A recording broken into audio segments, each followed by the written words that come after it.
YouTube. Oh, there we are. Okay. Okie dokie. Hold on.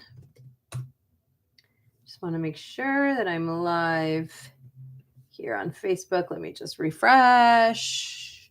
Refreshing. Hold on. Really? Refresh. And there I am, staring at my computer. Excellent. Hi. Oh my God, I didn't even close my door. Hold on. All right. This live is starting off perfectly. Hi, everybody. Ooh, there we go. Getting situated. Hey, everyone. Hi. Welcome. I'm Jody Bentley. I am an actor, producer, CEO of Actor Insider and the Actor's Office. I go live on the first and third Fridays of every month for our coffee and coaching hour to answer any and all questions that you have about your acting business. Let me know if you can see and hear me. I usually have people already popping in and I don't see anybody yet. So let me know if you can see and hear me. I'm going to move this here. I'll just give it a sec. But yes, please say hi and let me know. I was a few minutes late, so you all might have looked for me.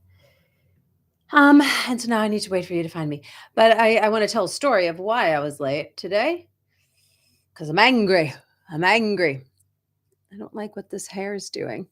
Do we see that weird flippy? All right.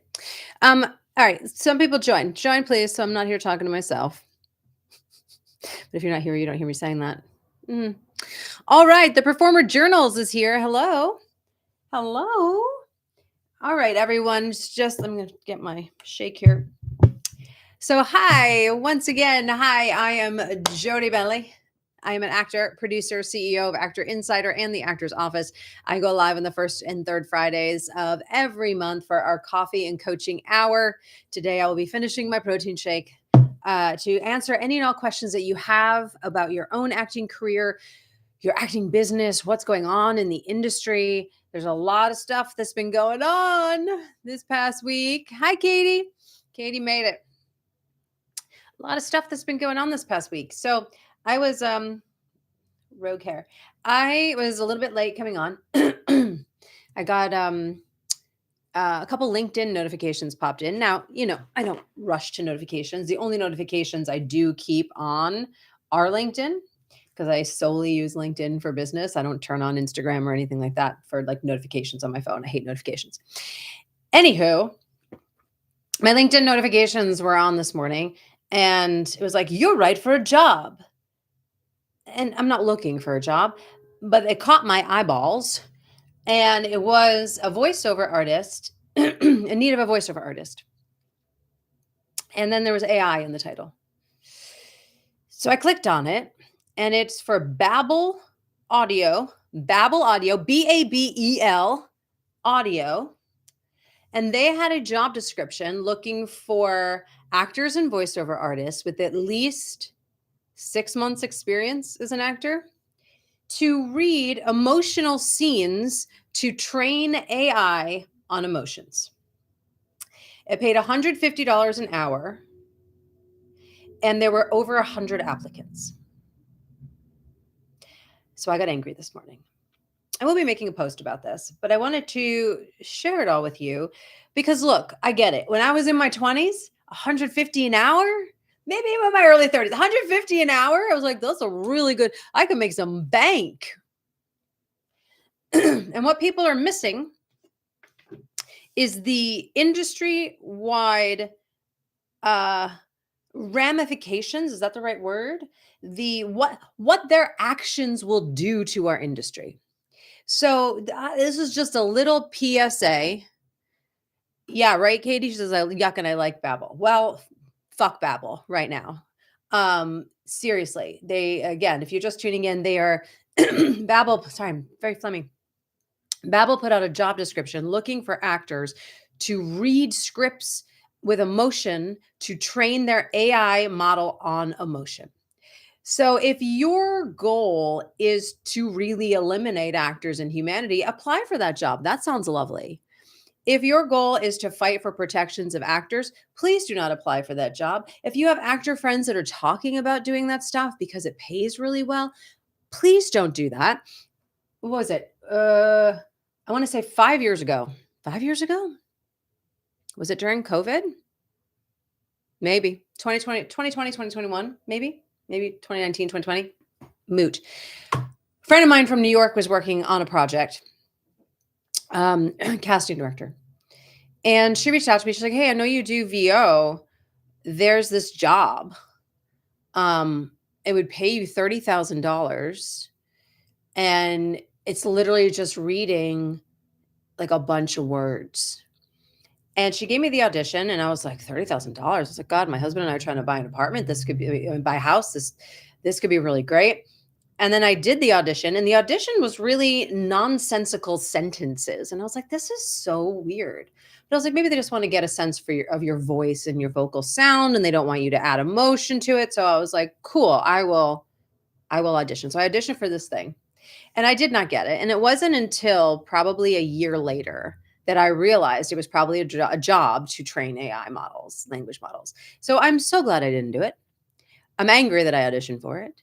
But I just want to make everyone aware of this stuff, because we're going to see a lot of auditions coming up, just like this one from Babel. For those of you tuning in, I'm talking about a LinkedIn notification that I got this morning for a job opportunity for Babel Audio that was having actors read emotional scripts to train their AI on emotion.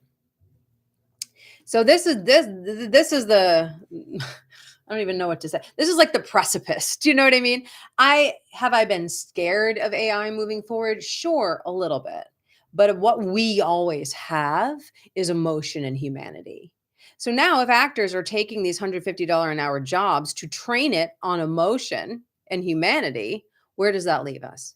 And I'm not saying this to be a doom and gloom coffee and coaching hour with you today, but I'm just letting you know what is out there and for us to be diligent. And I plan on reaching out to the union this afternoon to see if there's anything they can do, if it's not under union jurisdiction, but they can put notices out to people, right? Things like that. So I think it's just so important that we all stay diligent on what we see out there, and not just turn a blind eye or just focus on ourselves, because your actions and my actions and everyone's actions dictate the future of our industry. And that's how we all need to start thinking. It's not me versus you and us against them, which is really what the world is about right now. It's about all of us going, how can we sustain as actors and artists? And I was appalled when I saw that today. Let me see what's happening over here. No sound. Why is there no sound? No sound on Facebook. Hold on. I said a lot of good things. You guys can hear me on Instagram, right? Let me know. And I know Katie can hear me there. Oh no. I must not have clicked the microphone. Oh, edit post details? No. Oh, shit, you guys. Okay, I'm going to end my live video on Facebook. Great. Thank you that you can hear me. I'm going to start. Let me just say, I'm going to start a new one. Bear with me. Okay. Sorry, you guys. Yes. Okay, you can hear me. All right, let me just, before I continue on, I'm just going to restart my live on the Actors Workspace. So for all of you, I am going live here on Instagram at Actor Insider, on YouTube at Actor Insider, and in my private Facebook group, the Actors Workspace. So if you're not on all of those, choose your choose your favorite platform. There we go. Choose your favorite platform and come on over. All right. I moved to Instagram. Okay, Hannah. I am just going to get this back up on Facebook. I can't leave people hanging. I'll just say it could take two. Okay. But as I'm sitting here getting this done, think of the questions that you have. Oh, wait. Yes. Okay, great. We did it. That should work now. One sec. Okay. I should be live on Facebook. All right. So again, this is my time where I answer any questions you have. What's going on when in your acting business? How are you feeling? What's going on? How do you feel about everything that I just said? I know Facebook, you kind of missed. There we go. Take two. Okay. We're back on Facebook. I know you might have missed what I said. Let's see. Katie says, as a filmmaker, it pisses me off. We were talking about AI, and this morning I saw an Instagram job description because I'm listed as a voiceover actor on Instagram for Babel Audio to hire actors to train their AI model by reading emotional scripts to train them on emotion. So I got angry. As a filmmaker, it pisses me off. I feel like shit like this paints us in a bad light, like we're condoning it. Right? It's a lot. It's a lot, and it is about standing together through this. Let's see. Oh my God, I'm forgetting what your first name is. Insta below your mind. I know you told me, and now I'm blanking. He says, you must look into the Responsible AI Production Standards Task Force. I will most definitely do that. Thank you for posting. And everyone can look into the Responsible AI Production Standards Task Force. I think that's a great idea. Thank you, Mitchell. Thank you, Mitchell. So I got a little soapbox here about AI and how we need to stand our ground, and that that one job is not going to change your life or your acting career. So that job will destroy all of our acting careers. So please be diligent and read and report things that are happening that we feel are going against contracts that we've put in place and going against any protections for actors through the Television Academy. Thank you. Yes, I am a member of the TV Academy. Yes, that's right. That's one of their committees, right? I will look at that. Amazing. All right. Well, that was how my morning started. How's everyone feeling? How are you? Thank you. Thank you for asking. I'm mad, but I'm really good. I had a lovely birthday week last week. I got back from Sedona late Monday night, and getting back into the swing of things this week. Got pinned for a film that I auditioned for that shoots in New York. Had another film audition yesterday from my Atlanta agent. So I'm feeling really good, feeling really grounded and lovely, and like the auditions are happening and things are moving forward. And then also angry about all the other stuff going on in our world. It was fun to shut off from the news and everything for like 5 days when I was in Sedona, and then to turn on my phone and go, new AI actress, Tilly Norwood. I was like, what is happening? What is happening? So this again is where we get to stay on top of things and be diligent, right? And thanks, Hannah. Thank you. And I'm glad our union put out, a message about that. I don't know what's going on behind the scenes to sort of shut this down. I know the creator of Tilly was like, oh, it's just in a piece of art. Really? It's just a piece of art.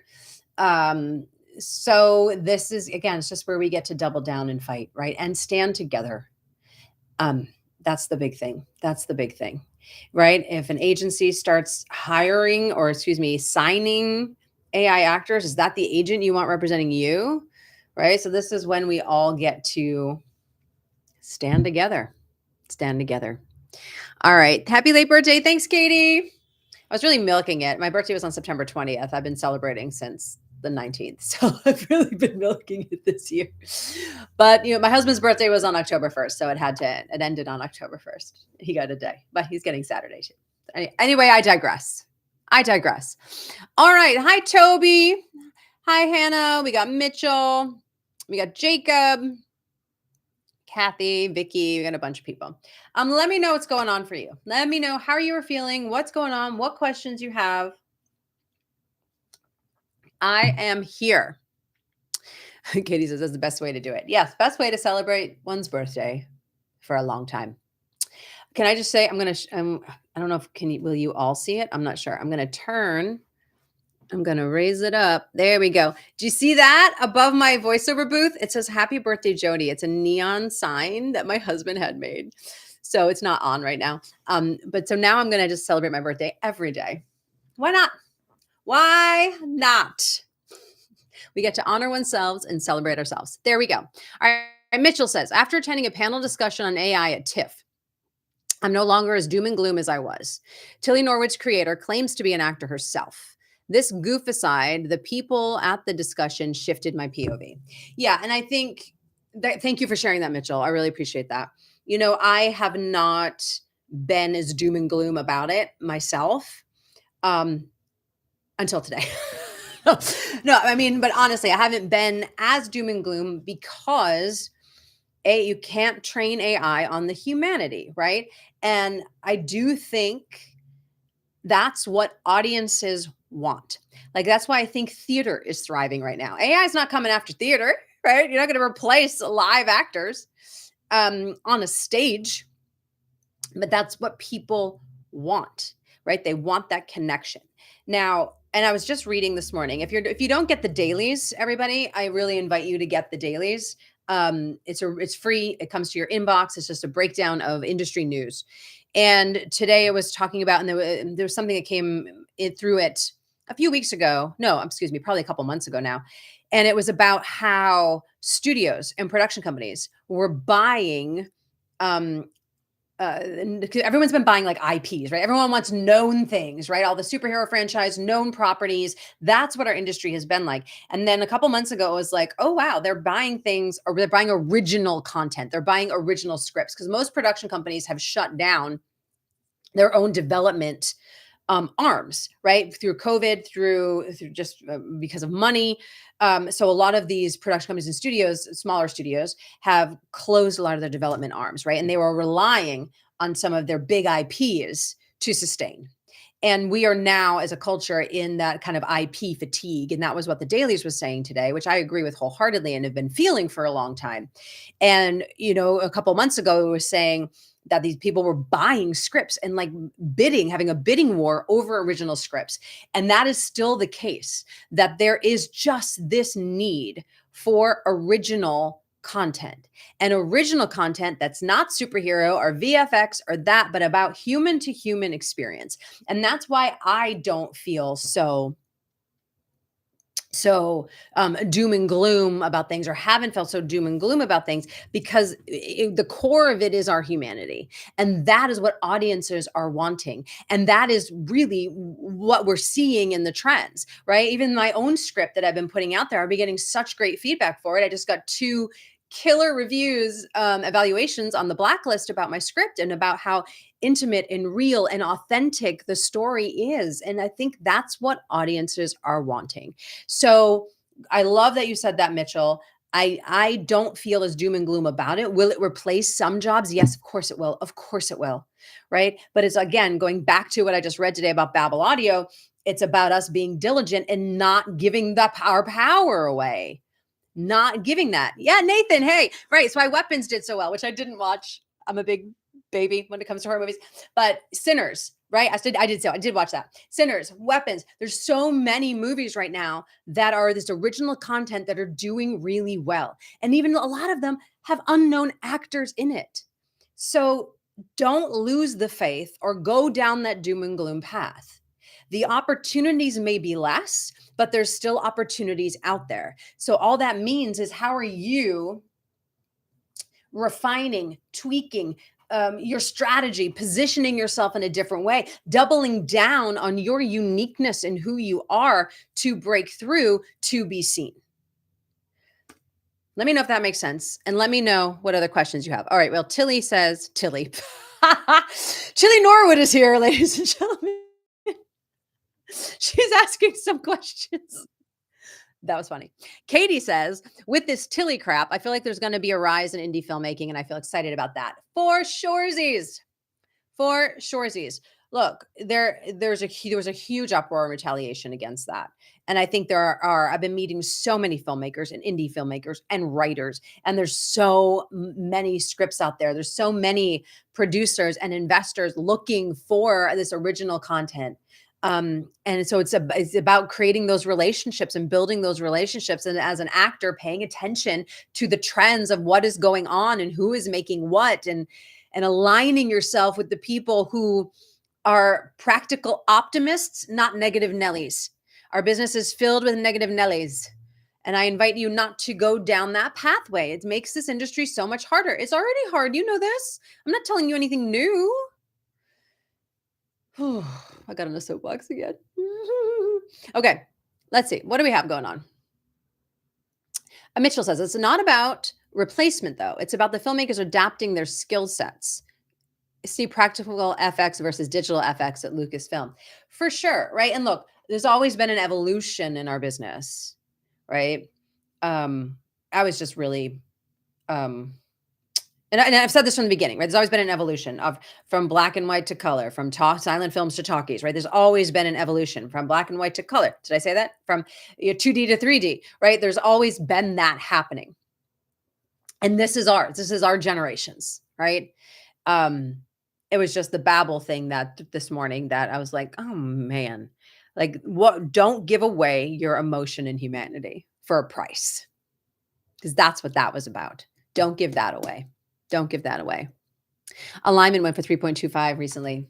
That's awesome. That's awesome, Nathan. Yeah, talking about the original IPs, right? That are out there now, and that's what studios and production companies and audiences are craving. Vicky, I think we're all of us are looking for real connections and kindness to fight all the hate. For sure. For sure. 1,000%. 1,000%. All right. Mitchell, the indie studios creating content are able to execute far more big budget looking things and more quickly, so their skill set can be applied to more projects. I'm not stoked on this, but that's what the panel said. Yeah, it was eye-opening. Yeah, so, I think actors, sometimes we think, oh, it's just us. It's my job. I'm going to be replaced.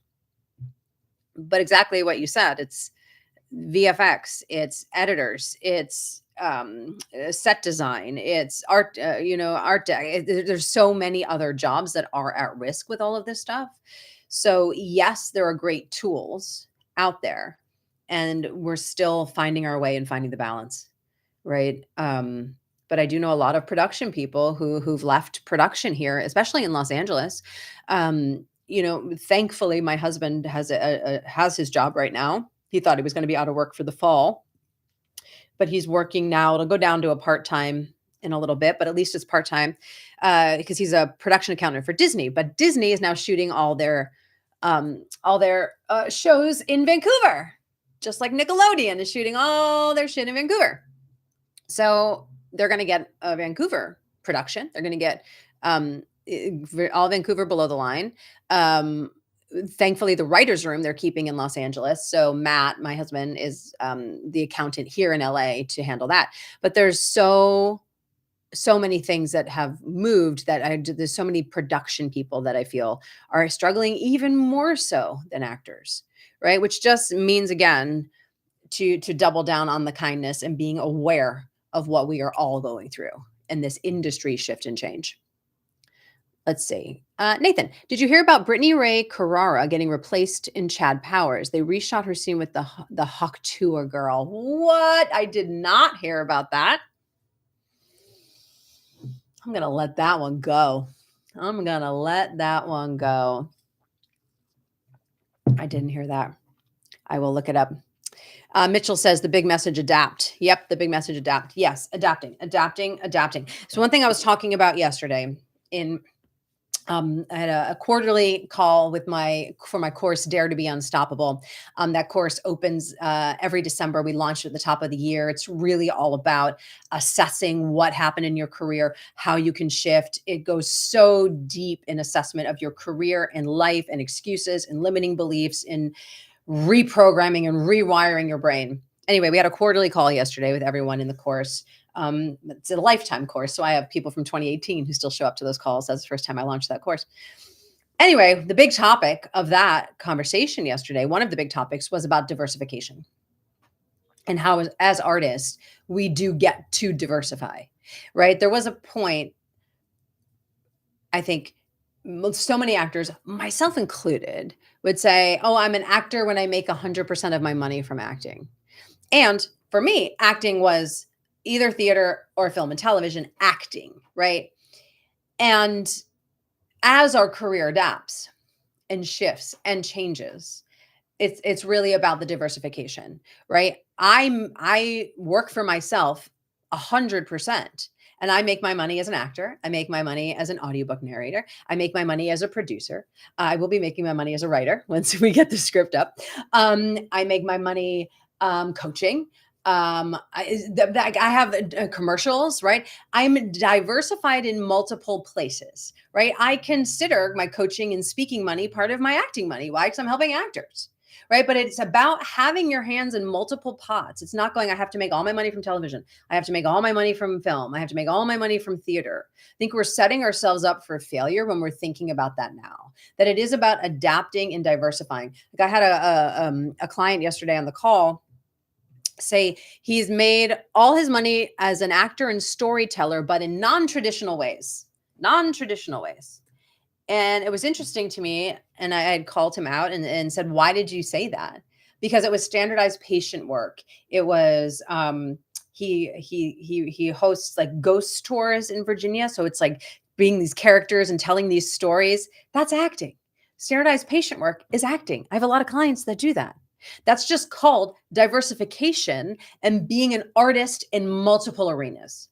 So I really just want you to start thinking now about how are we adapting in this new climate? If you're not getting the amount of auditions that you want to be getting, how can you diversify and adapt or deepen and double down on who you are in your strategy? Those are really our options. So if any of those options appeal to you, reach out to me. I can support you with that. That's why I jump on and do these coffee and coaching hours twice a month to get to know you, to answer your questions, for you to get to know me, because this is not a go it alone business. And now it is about doubling down. It really is. All right, Nathan, she had a watch party for her big scene with Glenn Powell, and the watch party went viral when she saw in the edit that they reshot it and replaced her based on her IG following. Whoa. That's really shitty. That's really shitty. I don't even have anything to say about that. I'm going to take a sip of my tea. All right. Okay, let's see. What other questions? I've been neglecting my Facebook. Hey, Charlie. Great. I had to restart. I didn't have my microphone connected, right? Oh, I'm out of frame here. I don't have my contacts in, so it's hard for me to see. Hi, Patricia.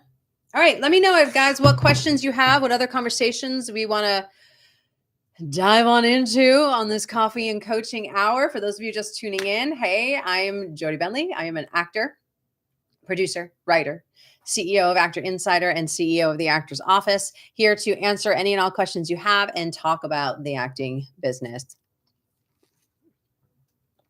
All right. What else we got? What else we got going on? Now everyone went silent. Everybody went silent. I'm still floored by that story from Nathan. That's insane. Oh, hey, Amanda. I think I was getting texts from you coming through my phone as I was just doing this a few minutes ago. So, hi. All right. What else do I want to talk about? It's October. We're in the last quarter of the year. One of the big things we talk about in my Dare to Be Unstoppable course is about assessment. So I have everyone do this quarterly assessment. It's this multiple questions that I have people answer to be able to stay on track, see where they got off track, celebrate, reconfigure their goals, their milestones, their projects, all of that. And if you're not doing that in your career, I think you're missing a really big opportunity to support yourself, your mindset, and your career path. Because I'll just say this, it's so easy, especially now when we just want to work. It's so easy to get derailed from your own passion and vision and get sucked up into other people's visions. And I can't tell you how many clients come to me and I'm like, well, what do you want to be doing? And they could say sitcoms. And I'm like, well, what are you doing now? Horror movies. Well, how did that happen? Well, I got cast in this movie. I didn't really want to do it, but I did it. And now I've gone down this whole path and that's how people know me. So it's just so interesting when we don't take the power, take the control and go, no, this is who I am and this is what I want. How sometimes our careers can veer off in these crazy ways. And then we find 5 years, 10 years, 15 years have passed and you're not exactly where you want to be. So just something to think about as we're moving into the last quarter of starting to think about what did you want to accomplish this year and what have you? What's been getting in your way? What has stopped you? Where did you fall short so far? What can you do differently moving into this quarter? I think it's really important to ask the really hard, deep questions. And most actors don't want to do that. They don't, because it's easier. It's easier. But if you're not where you want to be in your career right now, you got to ask some deep questions. And even if you are where you want to be in your career, how are you getting to that next place? That's where I am right now. How am I getting to this next place? How am I stepping into this new level as I'm raising $2.2 million for my movie? How am I stepping into that? I can't keep doing what I've done before. I got to now do things different. I got to double down. I got to believe even deeper that that's going to happen. So how can you do that for you? And these are the big things that not many people, I think, talk about. Because yes, it's about getting an agent and doing and knowing your brand. I talk about that a lot, you know that, and relationships and strategy. It's about all that stuff, but it's also about you understanding you and understanding where you get in your way, where you self-sabotage, where your perfectionism might derail you, where your fear might derail you. It's understanding you in a deep way to be able to level up. I think so many people feel stuck because they keep themselves stuck. That's another conversation. Okay. Let's see. Hannah, celebrating every elevation. Had my first speaking role for a local commercial yesterday. Yay, Hannah. That's amazing. Congrats. Congrats. That's great. Yes, we got to celebrate. I love elevation, every elevation. All right. Nathan says, can you touch on the long game? Had a huge audition 2 days ago for Jeannie McCarthy. Turns out I had an audition 18 years ago with her. So crazy, right? It's so crazy. I'm like, when did I meet that casting director? Oh, wow. Yeah, a long time ago. Yeah, Nathan, I'm pinned for a film that shoots in New York. Kathleen Chopin is a casting director. I probably auditioned for her 20 years ago. Do you know what I mean? Like, I get it. I get it. Talk about the long game. All right. I was just having this conversation with a client. As artists and actors, there's always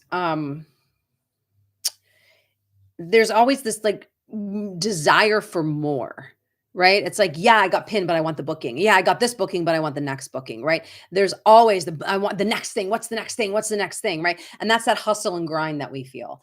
And, my husband doesn't have that. Like he works, 10 to 7 and he closes his computer and he's done and he likes his job and he's great. And there's a lot of people that have that. I don't understand. Like, I don't understand that. Do you know what I mean? It's like, no, but there's more, there's more, there's more. I had an idea yesterday for a tech summit for actors. And we started talking about it. And I was like, okay, when are you going to do that? You don't have time to do that.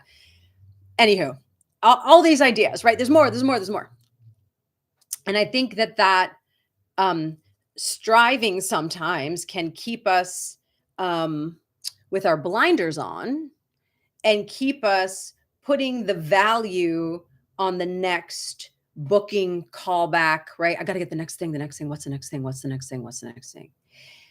But when we're talking about the long game, we got to remember that we need to take the blinders off because you need to see the big vision. We need to see where you're going. You need to be looking out at this industry and going, oh man, I want to work with that director. I want to work with that production company. They do not tell the stories I want to tell. I don't want to work with them. Or I like how they do business. I don't like how they do business. Oh, I love that management company. That they're on my list for the next 2 years.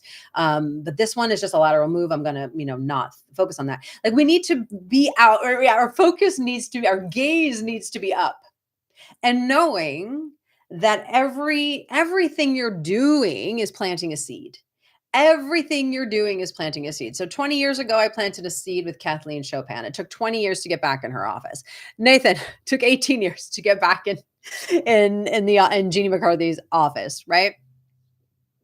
That it is, if you are an artist, you're in it for the long haul.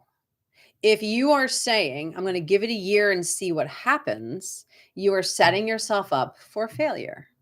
That's just pure and simple, especially in the way things are working now. We just talked about being adaptable, diversification, thinking about the big picture. What's the vision you have of yourself? What are those stories that you want to tell? Who do you want to meet? And everything that you're doing I don't know what this is. This is this doing this. Everything you're doing is a stepping stone. That's kind of what I was doing. Is a stepping stone toward the big vision that you have for yourself. And I think it's so important to not get caught up in the day-to-day blinders on hustle and grind of this industry. Have I gotten caught up in that? Of course I have. It's human nature, right? But then we take the blinders off. It's like, whoo. Or that's when, have you ever had those blinders on for so long, and then that's when we start to feel bitter, jaded. We get tired. We know we need a break. We start doubting everything. It's because you've been doing this for too long, and you haven't been doing this. And it's the balance of those things. That's what a long game is for me in this business. It's the balance of both of those things. Let me know if that makes sense, or if anyone has any thoughts about that. Let's see. Great. Mitchell, shot my first motion picture role in a 10-15 million budget flick. Had a scene with established names. It was surreal. Amazing. Love it. Love it. Hannah, haven't heard much positivity on local agencies. In many cases of need to know someone for an in. Any input regarding this? Haven't heard much positivity on local. You mean like local talent agencies? Is that what you're talking about, Hannah? I'm assuming. Let me see if you've answered. You need to know someone. Yeah, look, everyone is going to run their business differently, right? You run your business differently. I run my business differently. Nathan runs his business differently. Amanda runs her business differently. And as does this talent agent and that management company and that production company. Everyone's going to run their business differently. And so many agents on their website say, do not cold submit me. I don't know why I just gave them that voice. Do not cold submit me. You need a referral. Don't do that. Okay. Well, they're doing that because a lot of actors write terrible emails that are desperate and needy and long and awful, or blame me or this or that. So a lot of the they says became established because a lot of actors don't know how to conduct business. So for example, I'm actively seeking a Boston agent. If anyone has any referrals for me, let me know. I can be a local hire. I reached out to 2 agencies. One, I got an email right away of saying, hey, we're not building our roster. We're not anything. And the other one I emailed and I haven't heard back yet. So, and their website kind of says, do this with this subject line. So now I'm like, I'm going to try something different. What? If they don't want to work, I haven't heard anything now. They haven't wanted to work with me yet. So if I send something that goes against their protocols, who cares? They're not paying attention to me at the moment anyway. So let me try something different, because we can't just go off of how everyone else wants to run their business. How do you want to run your business? And I think it's the people who think outside the box that have the most success. So let me know if that answered your question, Hannah. Nathan says 24 years between Domino's commercial and ESPN bet. And then I booked 7 commercials in 5 months. A 24-year lull. That's a long game, my friend. That's a long game. But that's what I was talking about earlier, right? It's within those lulls. That's where it's the hardest, duh. But that's where your character really shines through, because that's when you, me, holding a mirror, us, get to double down on what we know to be true. I know that I'm talented. I know it's a matter of time, and I have to believe that. I have to believe that. I get to believe that. I want to believe that. And I do believe that, especially in the slow times. Because if I don't believe that and you don't believe that, how are you expecting your agent, manager, directors, producers, or the industry to believe in you? You got to believe in yourself first. So Nathan, that's just a testament to your character. And you know that. But that's the hardest thing when we're not booking. Just today on LinkedIn, I posted something. I'll probably be posting it on Instagram at some point. A few months back, no, maybe just a couple months ago, I got an audition for a commercial. Now, I don't get a lot of commercial auditions. I'm not really a commercial mom vibe look. It's not who I am. If I do get a commercial audition, it's usually very specific, and I usually get a call back or a pin. But they're rare, right? I might get two commercial auditions a year, something crazy. It's not my bread and butter. It's not my thing. It's just what it is. And so I got this commercial audition, and I was like, oh, I can nail this. This is easy. There's an office, a woman who works in the office, and it was all improv, completely improv. Now I'm forgetting why I'm telling the story. I don't know. But I'll finish telling the story. Maybe the point will come to me. I did this audition. They've literally said, you're quirky, grounded, in an office scenario happens, go. So I turned on the camera. I thought of a scenario, turned on the camera, did one take, submitted it. I was like, I'm so booking this. And I didn't get a call back. I didn't get anything, but I just posted it on LinkedIn.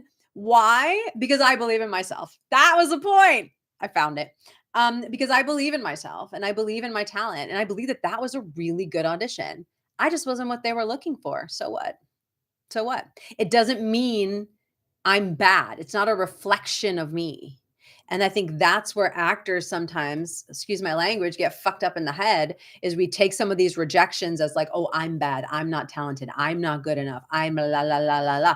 And they go, no, her hair was too long. Nah, we really wanted a blonde in that role. No, we already had a brunette. We needed to go with a Black woman for that role now. We needed to fill that. Who knows? Who knows? I don't know. But I do know that I believe in myself and I feel really good about that audition that I did and my improv ability. So anyway, that's what I wanted to say. It was about belief. Okay, I'm going to come here to Facebook. Again, I don't have my contacts in, so I need to hold this here. Patricia, thank you for saying everything is planting a seed. You have confirmed for me again. Oh, good, Patricia. Good.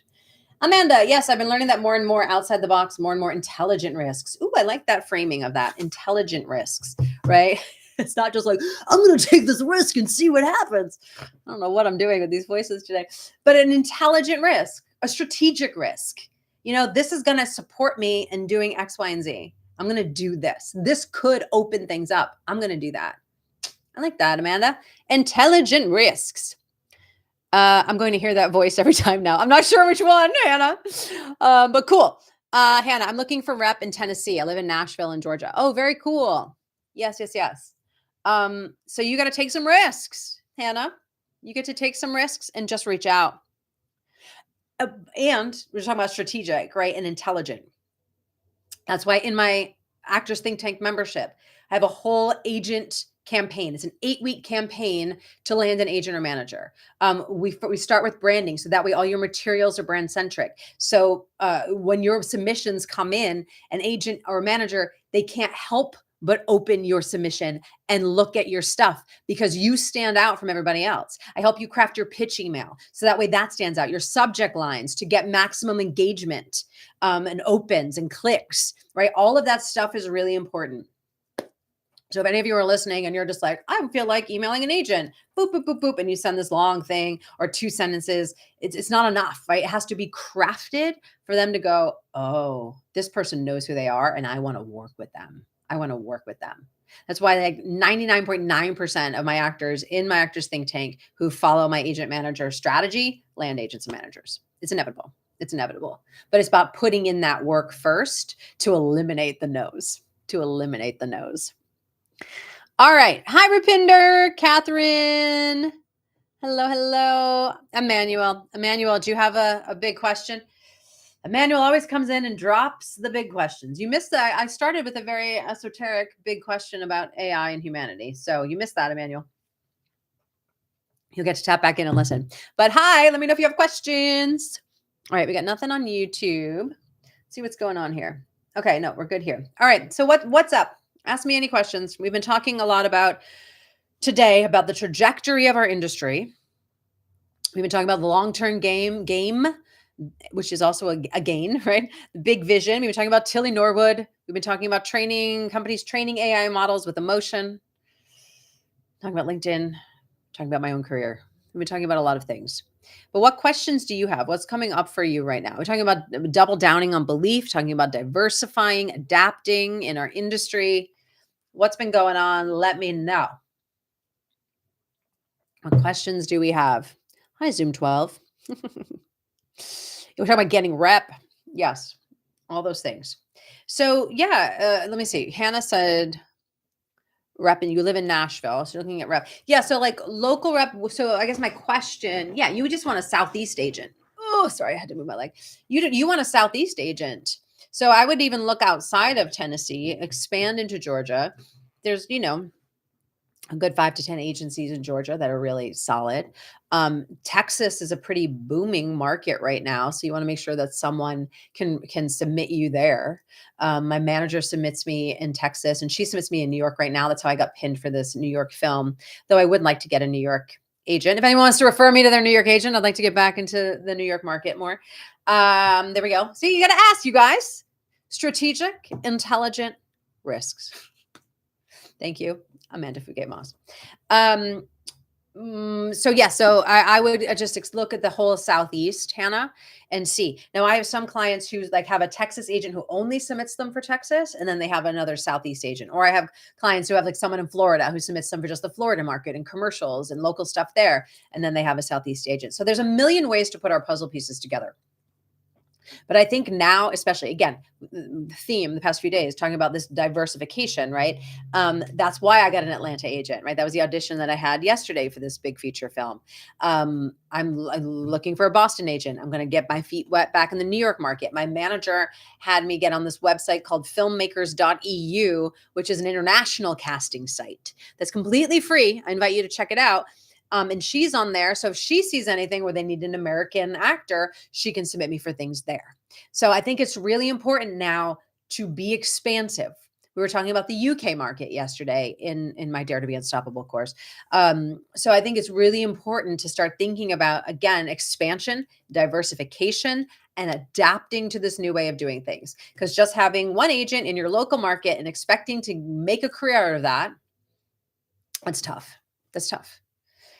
Is it possible? Sure. If you're assigned with Gersh or Paradigm or some of the big things and you're getting in all the doors, great. But if you have a smaller team, I have a small mid-sized team.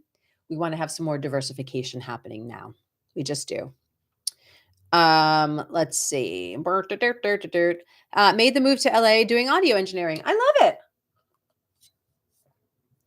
it. Nathan says you need to follow up with Gabby on Block Agency. Love it, Nathan. Thank you.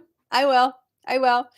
Nathan, good topic, winning the room, especially when you're auditioning for something that's a role that's already gone to a name, right?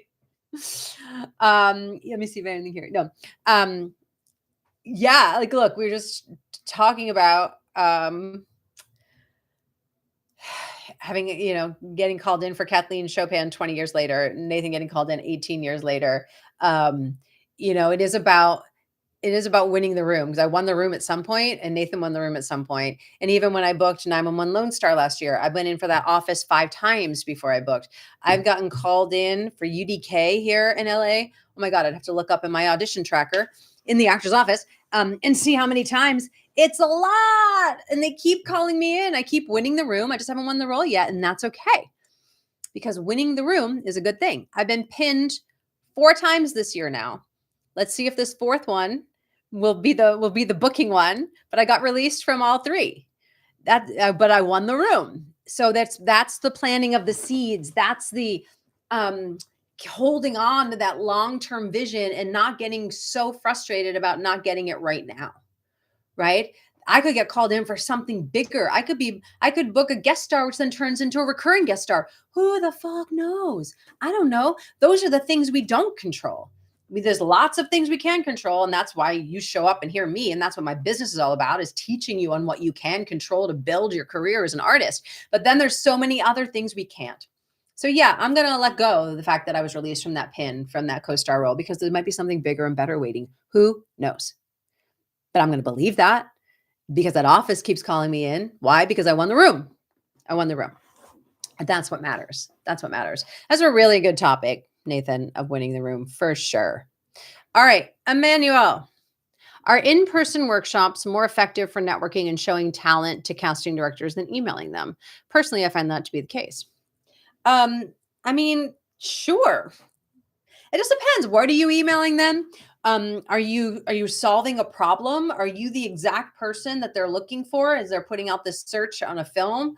That they need actors and you fit that bill. A lot of some casting directors don't go to workshops and do those. Some do. So who's on your targeted list? Who tells the stories that you want to tell? If the casting director workshops, I do believe in them. I do attend some of them, but they can feel like a kid in a candy store. And a lot of them have marketing that gives actors so much FOMO that they're just like, take my money, take my money, take my money. And they're spending money on all these casting directors when that's not what you need. What you need, again, intelligent, right? I love Amanda's thing, intelligent risks. What you need is strategy. What you need is to understand this is who I am and this is where I fit. These are the worlds that I fit into. And these casting directors tell that story again and again and again and again. So they're on my targeted list and I need to meet them. So if they're not at a workshop, I'm not going to waste my money on someone who doesn't tell the stories that I tell. And then you could go, well, Jody, but what if? Yeah, sure. What if? Everything is a what if. But as a business owner, I'm going to be strategic with how I use my money, my time, and my energy. And that's what's important. So yes, casting director workshops are great. Look, there's nothing that is better than getting in front of a person and communicating. You know this, we know this, right? Yeah, it's so nice to be here with you all and answer your questions. And I get some of your vibes coming through. But if we were in a room chatting right now, that would be powerful. Like that would be really powerful. It's just what it is. And it's the same thing with a casting director.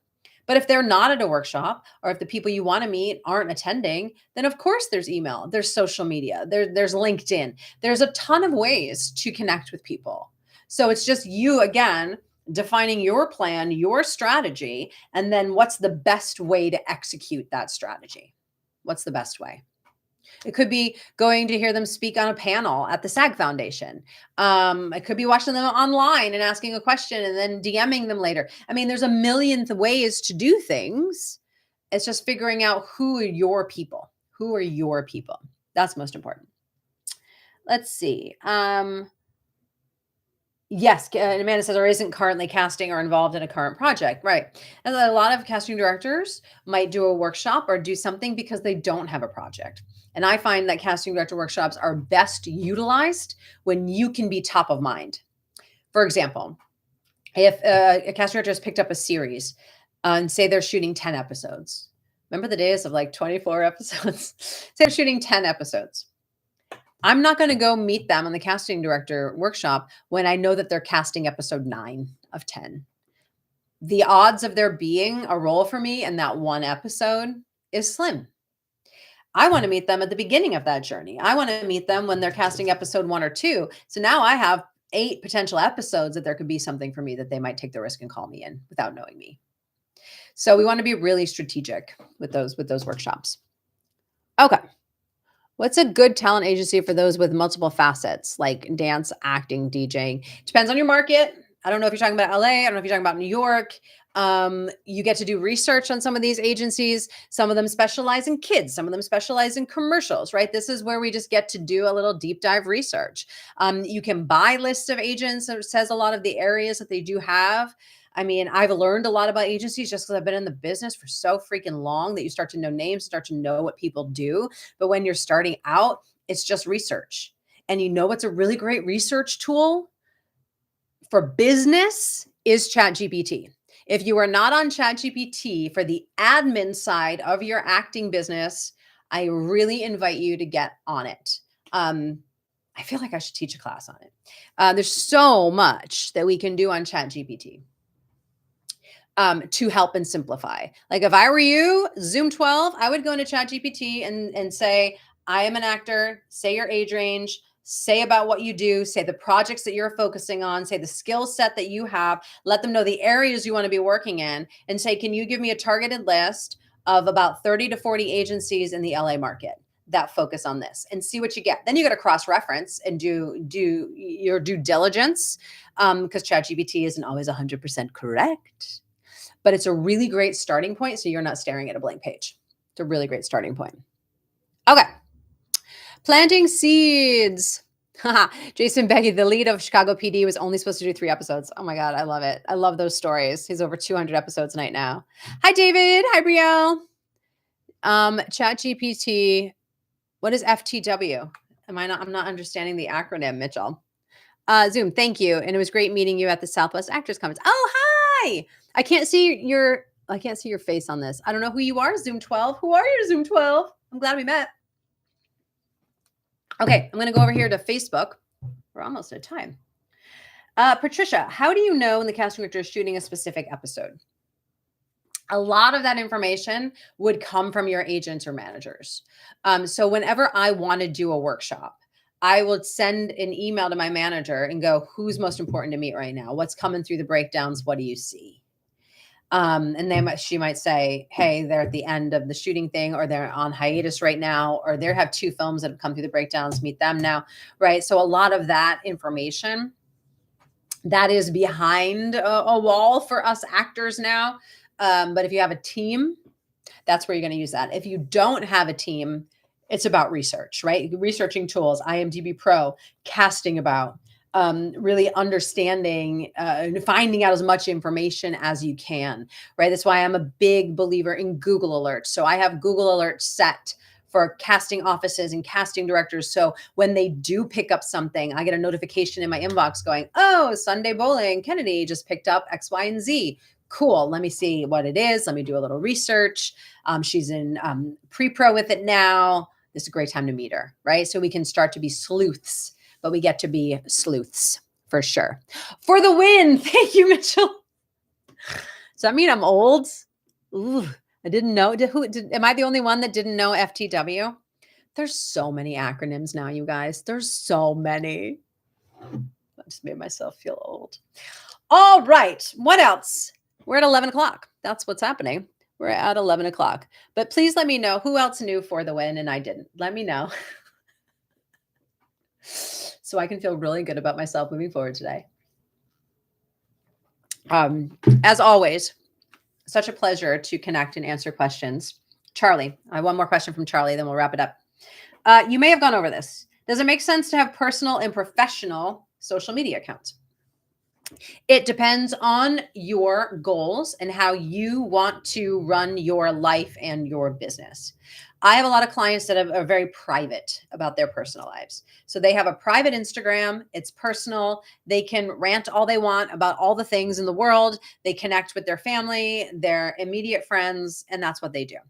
And then I have other people who are like, nope, I'm just going to have, it's just me. And I'm going to talk about everything on my personal and business page and have one for everything. So I, on Instagram, have my Jody Bentley on Instagram. And that's where I talk about stuff as actor, producer, personal. I do have like one coaching thing that goes out there every week in case people don't know that I'm a coach. But I have Actor Insider for my business. That's a whole other business. I have the Actor's Office for my other business because that's a whole other business. But for me personally, I have a combo of my personal and professional account. I believe really deeply about being holistic as an artist, meaning I don't want to compartmentalize myself. I think I spent the early aughts compartmentalizing. That was the thing. I had a business card as a producer, business card as an actor, a business card as a coach, right? And even into the 10s. Everything was very compartmentalized because back then, if you were a multi-hyphenate, it was kind of looked down upon. It was kind of looked down upon that, oh, you're not serious. You're not a serious actor if you also produce and coach people. And now if you just tell people you're an actor, they're like, what else do you do? Because now it's expected that, again, this whole thing of diversification, it's expected that our artists' lives are very well-rounded and holistic. So I really believe in the combo of things because you're a whole human being, Charlie, and your fans and the industry want to see the totality of who you are, not just a faction of who you are. Think about how with even celebrities, right? Just even celebs, when you see stuff like BTS of them, or you learn about things, some people can go really down that rabbit hole, but we want to see them as real human beings. So if they just had a thing about their career, I could go on Deadline and read about their career. I could go somewhere else and read about their career. I just want to see who they are as a human, right? I think that's why we follow people. I think that's why you guys follow me on my personal Instagram, is you also want to see who I am as a human, right? So I would go, Charlie, with the totality of who you are and not compartmentalizing. But again, you get to decide how you want to run your business. All right, cool. God damn it, Rupinder. Rupinder, no, FTW. Damn it. All right, whatever, you guys. I'll take it. Thank you so much for tuning in today. I trust this was helpful. It's always so fun to have these deeper conversations about the business and to answer your questions. Again, I do come on the first and third Fridays of every month for this coffee and coaching hour.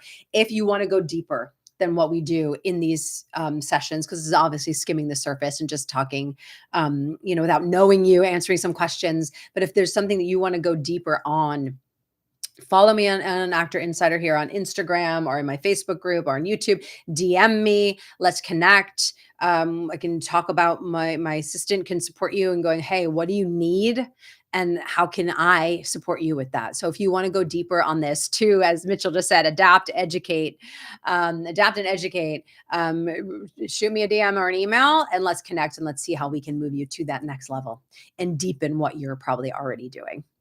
All right, team. So good to see you. Have a lovely weekend. My in-laws come into town today. I need to go clean the room, the guest room for them.